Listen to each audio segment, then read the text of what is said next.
Bueno, buenos días a todos. De nuevo, mi nombre es Juan Alejandro Aguirre, yo soy manager de ingeniería de Sophos Latinoamérica y es un gusto para mí poder compartir con todos ustedes y también con este espectacular panel que está preparado para el día de hoy. Bueno, mi charla se llama Desafíos de ciberseguridad en un mundo digital y va a tocar un poco de todo lo que hemos hablado, pero queremos mostrarlo desde un punto de vista un poco más estratégico, a nivel de estrategia. Pablo, Ariel, todos los compañeros han hablado precisamente de la necesidad de ser otros, ¿no? Y esta necesidad viene precisamente de este nuevo mundo digital en el que vivimos las empresas, en la cual la data ya no está, como lo decía Pablo, como lo decía Ariel, en el data center. Esta data ahora está en todas partes, por la pandemia está en la casa de nuestros usuarios, está en la nube pública donde tengamos desplegada infraestructura como Azure, AWS, también está en las aplicaciones SaaS que utilicemos. Y esto precisamente conlleva el primer desafío de ciberseguridad en este mundo digital, que nosotros lo hemos llamado ciberseguridad en todas partes. Y es que el enfoque de ciberseguridad ya no debe ser un enfoque en, que vaya al data center, que vaya al perímetro o que vaya a la segmentación, digamos, como lo teníamos hace 2 o 3 años, donde tal vez el componente core de nuestro enfoque de ciberseguridad o de nuestro modelo de ciberseguridad en las empresas era el firewall. Ahora nosotros debemos llevar esos mismos controles y esas mismas capacidades de ciberseguridad que teníamos en el perímetro precisamente a nuestros usuarios, a nuestras laptops, a nuestras aplicaciones, a nuestros datos, a nuestras redes. Debemos llevar esas capacidades que conocemos hoy en día como microsegmentación a cada uno de estos componentes que utilizamos día a día. O sea, llevar la misma capacidad de ciberseguridad que teníamos en el perímetro a nuestro usuario en su casa y que obviamente tenga esas capacidades de ser otros, en la cual yo primero identifico y garantizo que ese usuario que cumple ciertos requerimientos mínimos de ciberseguridad va a tener acceso solo a lo que necesita. Pero ser otros debe estar dentro de una estrategia mucho más amplia. Debe converger también las diferentes capacidades de ciberseguridad que tenemos, deben converger las capacidades de networking, las capacidades de redes. Ya empezamos a hablar, por ejemplo, de firewall como servicio que estén en nubes públicas, todo el concepto de CASB, todo el concepto de Secure Web Gateway, sin importar si estamos detrás de un proxy o detrás de un firewall, y que ese usuario que hoy está en la oficina tenga la misma estrategia de ciberseguridad o la misma postura de ciberseguridad dentro de la oficina como la tiene desde su casa. Y allí precisamente Zero Trust juega un componente o un papel muy especial, no solo desde los componentes tecnológicos que se pueden implementar con Zero Trust, como es el Zero Trust Network Access, sino desde la estrategia. Y es allí donde este modelo un poco más amplio debe operar precisamente basado en los principios que nos contaba Pablo, pero que nosotros queremos extender un poco más allá de la identificación del usuario, utilizando diferentes factores de autenticación, más allá de adoptar una política de privilegios, del menor privilegio posible. Digamos que esto es algo que ocurre mucho en Latinoamérica, que solemos ser un poco descuidados en los accesos que damos a nuestros usuarios y les entregamos permisos más de los que necesitan. También debemos tener una capacidad de analizar todo lo que está pasando en el comportamiento de estos usuarios, porque si bien Zero Trust nos garantiza que el usuario que se está conectando, el dispositivo que se está conectando y los permisos que se tienen son los válidos, es posible de alguna forma que el usuario también haya sido vulnerado por ingeniería social, otros tipos de métodos de ataque, y tengamos un usuario comprometido que se está logueando desde una máquina válida, que tiene unos permisos válidos, pero al final tal vez detrás de este intento de login hay un actor criminal. Y allí debemos empezar a mirar también temas de comportamiento. Ese comportamiento es usual, el que teníamos normalmente un mes atrás, 2 meses atrás, una semana atrás.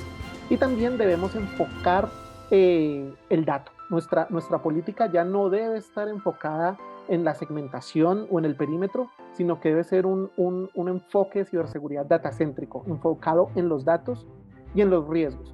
Y allí precisamente, ya nos han contado los otros compañeros, Zero Trust juega un papel muy importante. Pero yo quiero andar un poco más en las capacidades humanas, más que en las capacidades tecnológicas que podemos tener. Podemos adquirir soluciones como lo vimos de XDR, podemos adquirir soluciones solo de EDR a nivel de endpoint, soluciones de Zero Trust, podemos también adquirir backups. Pero ¿qué pasa con la forma de transferir las capacidades de administrar todas estas tecnologías? Pero quiero ver a continuación dos conceptos diferentes, uno que es la administración de los controles de ciberseguridad y otro lo que llamamos hoy en día operaciones de ciberseguridad. Entonces, ¿cómo entregamos y transferimos capacidades de ciberseguridad hoy en día? En primer lugar, con componentes tecnológicos, ¿no? Y allí es donde vemos las soluciones de Zero Trust Network Access, que obviamente nos permiten habilitar un modelo de Zero Trust, porque Zero Trust, de nuevo, como lo dijeron los compañeros anteriormente, no es una tecnología, es un modelo, es una filosofía de ciberseguridad, pero está basada en componentes tecnológicos. Pero los componentes tecnológicos, por más inteligencia artificial que tengamos, por más capacidad de automatización que tengamos, siempre van a necesitar un componente humano. Y es algo en lo que no hemos hablado mucho hoy, de ese componente humano que me permite a mí realmente agregarle valor a esas capacidades tecnológicas que estamos adquiriendo, bien sean los backups, o la solución de backups, bien sea la solución de endpoint a nivel de EDR o una solución de detección y respuesta extendida, como lo son los XDRs, obviamente de la mano de soluciones de Zero Trust Network Access, ASI, protección de cargas en la nube pública, protección de workloads, protección de infraestructura como código. Y allí entra un concepto muy importante, este tal vez es uno de las ideas que me gustaría que todos se puedan llevar hoy de la conversación y hagan una introspección dentro de sus organizaciones. ¿Qué tan preparados o qué tantas capacidades tienen ustedes de estas tres palabras que vamos a ver a continuación, que son Threat Detection and Response? ¿Qué tantas capacidades tenemos de detección y respuesta a amenazas dentro de la organización? De nuevo, puede que tengamos la mejor solución de endpoint, incluso una solución de EDR que me permita tener protección de amenazas de día cero a través de inteligencia artificial, a través de lookups en nube pública, como nos comentaba uno de los compañeros, que se detectó un malware por primera vez en Japón y ya adoptamos esta inteligencia. Pero ¿qué pasa cuando el atacante logra burlar estas barreras? Somos capaces de detectar que algo anómalo está pasando y tenemos las capacidades de respuesta ante ese evento que se está presentando. Podemos empezar a pelear en el mismo nivel que el atacante. Lo que nos dicen diferentes estudios, aquí también vamos a hablar de un estudio de Benson Bourne que se realizó para 800 empresas de Latinoamérica, es que nuestro entorno latinoamericano tiene problemas especialmente con algo que se conoce como operaciones de ciberseguridad, y ahorita voy a andar un poco en el concepto de operaciones de ciberseguridad. Las empresas en Latinoamérica, un 33% indicaron que tenían problemas en revisar logs de diferentes controles de ciberseguridad.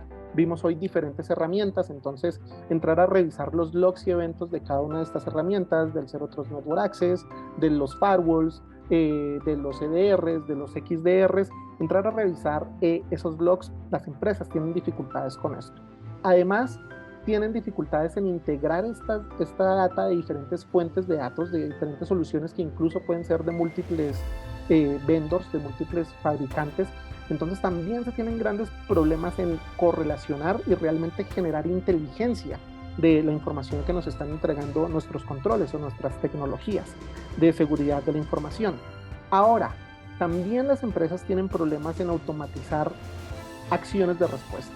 Así como hay playbooks de ataques, así como hay metodologías de ataques, también hay metodologías de respuesta, y realmente son conceptos muy nuevos para la gran mayoría de las empresas en Latinoamérica.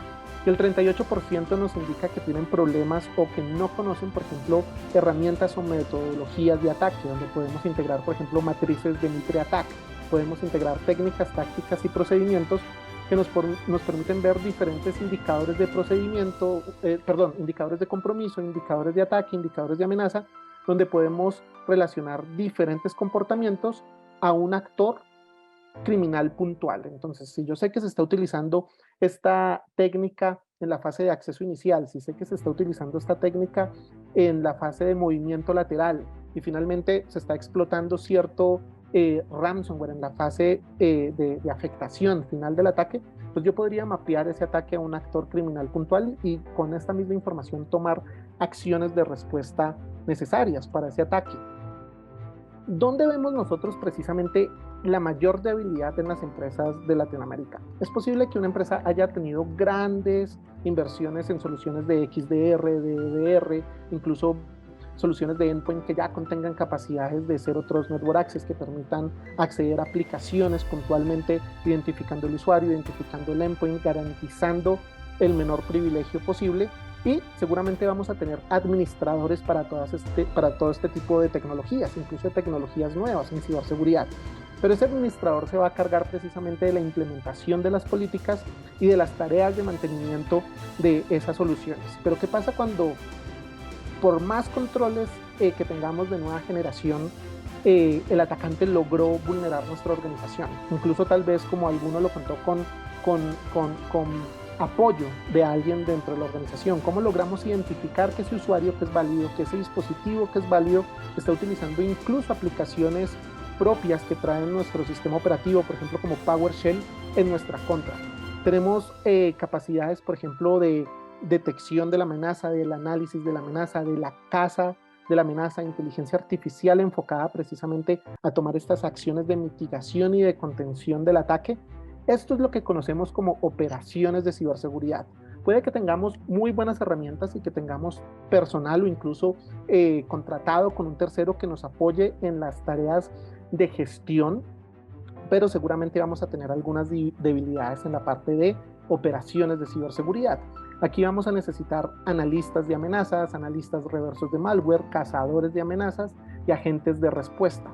Pero ¿qué ocurre con este tipo de profesionales mucho más calificados, más allá de, por ejemplo, de un administrador de una tecnología puntual, de un firewall puntual o de un endpoint puntual? Estos son personas que tienen conocimientos muy a bajo nivel de hacking y que tienen las capacidades de enfrentarse a un hacker en el mismo entorno, al mismo nivel. ¿Qué nos dice una encuesta de ISS al cuadrado? Y es que hay realmente un déficit de profesionales con este tipo de conocimiento. Hay un déficit de casi 3 millones de profesionales en ciberseguridad en el mundo y se estima que se necesita un crecimiento del 65% del número de profesionales de ciberseguridad actual para poder proteger efectivamente a las organizaciones. Y es precisamente este el segundo desafío de ciberseguridad en un mundo digital que queremos compartir con ustedes hoy. Es cómo podemos competir precisamente por esos recursos que son costosos, que son escasos en el mercado. Por ejemplo, una pyme, una startup o una empresa del SMB, incluso empresas del Large Enterprise, no pueden competir por este tipo de recursos porque son escasos y costosos. Pero sí podemos transferir estas capacidades a través de ciberseguridad como servicio. Podemos transferir el componente tecnológico y el componente humano. Entonces ya hemos visto dos desafíos. Primero, el desafío de ciberseguridad en todas partes, donde precisamente Zero Trust juega un papel muy importante. Y el segundo es cómo logramos transferir capacidades de Threat Detection and Response de forma efectiva a organizaciones que tal vez su core de negocio no sea la tecnología, no sea la ciberseguridad, pero que igual pueden ser atacadas, porque cualquier compañía que maneje información o que genere algún tipo de revenue va a ser atacada y va a ser un objetivo interesante para los ciberdelincuentes. Por último, el último desafío que queremos hablar es el desafío de la confianza digital. Las empresas en este nuevo mundo digital necesitan nuevos diferenciadores de negocio. Ya no solo el precio, ya no solo la calidad, sino también necesitan diferenciadores de negocio digitales que garanticen que el uso de los datos de los usuarios se hace de forma ética, se hace con responsabilidad y permite precisamente generar un valor o un diferenciador de negocio. Esto es fácil de ver, por ejemplo, en los productos de banca virtual. Yo obviamente voy a preferir el producto de banca virtual o el producto de una fintech que utilice mejor mi información y que sepa que no voy a tener ningún problema de afectación de mis fondos o de afectación de mis datos como usuario. Aquí precisamente podemos integrar diferentes conceptos como lo es GDPR y, más allá de GDPR, todas las leyes de protección de datos que podemos tener en nuestra región.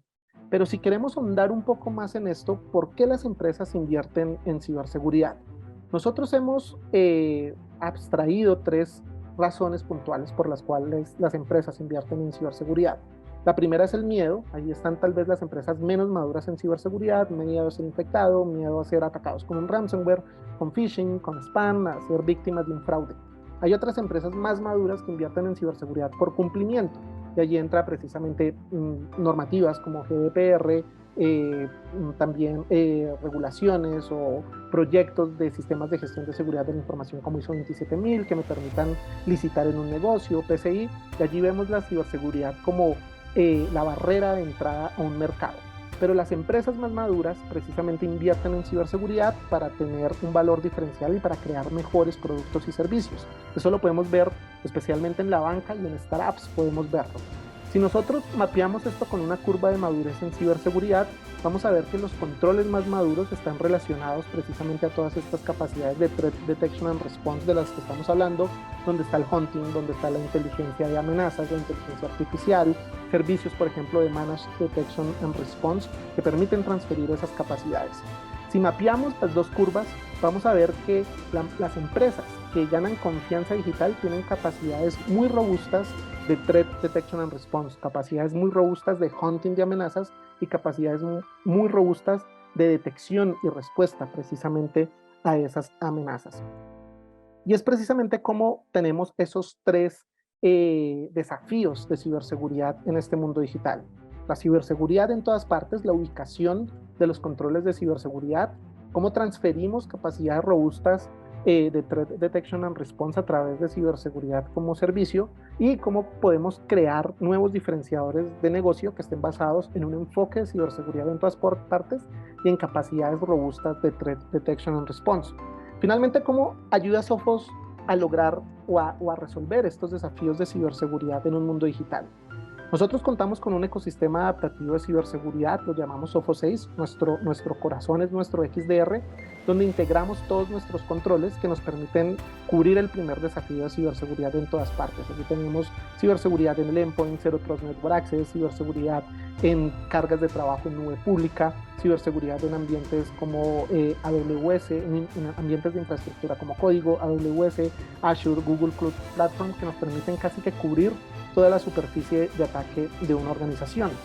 Pero no es solo tecnología, también es un componente humano. Nosotros podemos transferir capacidades sofisticadas de Threat Detection and Response por medio de nuestros partners que tengan un SOC y que el corazón de su SOC sea nuestro ecosistema adaptativo de ciberseguridad, o directamente desde nuestro SOC a través de nuestro servicio de MTR, en el cual incluso podemos integrar controles o tecnologías de terceros, de Palo Alto, Fortinet, Checkpoint, Microsoft, diferentes controles de ciberseguridad o tecnologías de la información que podemos incluir en nuestro servicio que permiten generar más inteligencia y poder ver si precisamente hay un ataque efectivo a pesar de que se tengan controles muy sofisticados en ciberseguridad. Y por último, Digital Trust apalancado precisamente en nuestras capacidades de Threat Detection and Response en nuestros servicios de MTR y de Rapid Response. ¿Cómo llamamos nosotros finalmente la solución a estos tres desafíos? Cybersecurity Everywhere por Sophos, Powered by Sophos, la forma en cómo transferimos servicios gestionados de ciberseguridad, y Digital Trust, cómo nosotros podemos apoyar a organizaciones a tener un enfoque estratégico para crear mejores productos y servicios basados en ciberseguridad y que podríamos bajar un nivel tecnológico o un nivel estratégico, hacer otros network access. Les comparto por aquí mis datos y como punto final les quiero compartir el reporte de estado de amenazas de Sophos del año 2022 para que podamos ver precisamente las tendencias de lo que está pasando, cuáles son los ataques más comunes, ransomware como servicio, ataques a infraestructura en nube pública y todo lo que conocemos como living off the land o las herramientas que utilizan los atacantes propias de nuestros sistemas operativos en nuestra contra, incluso sin llegar a desplegar malware que no podría ser identificado por una solución de endpoint o por un EDR tradicional y que necesita más componentes de user behavior y poder ver que lo que está ocurriendo, a pesar de que es un programa válido por un usuario válido con permisos válidos, es un comportamiento inesperado. Yo con esto ya termino mi exposición y doy de paso de nuevo a Manuel. De nuevo, muchas gracias a todos por acompañarnos esta mañana.